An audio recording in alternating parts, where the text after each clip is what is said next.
Welcome students. இப்போ இந்த sum பார்ப்போம். Prove that secant theta minus cos theta equal to tan theta into sin theta. Okay, இது நம்ம prove பண்ணணும். இப்போ நம்ம என்ன செய்றோம்? left hand side எடுத்துப்போம். So secant theta minus cos theta. நம்மளுக்கு தெரியும் secant theta equal to 1 by cos theta. Okay, இப்போ secant theta க்கு 1 by cos theta போடுங்க. Form right hand side க்கு ஏத்த மாதிரி நம்ம சேஞ்ச் பண்ணிட்டு வரணும். Okay, so secant theta க்கு 1 by cos theta minus இந்த cos theta. இப்போ LCM எடுங்க. இங்க cos theta denominatorல குறையுது. So கீழ cos theta மல்டிப்ளை பண்ணா மேலே cos theta மல்டிப்ளை பண்ணணும்.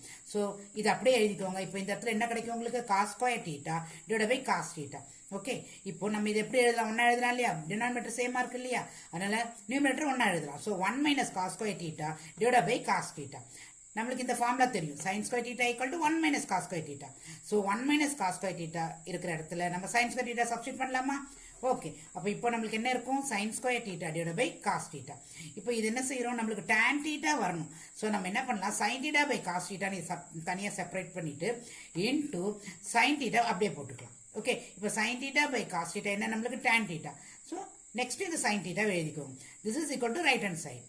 Okay students, educate to elevate.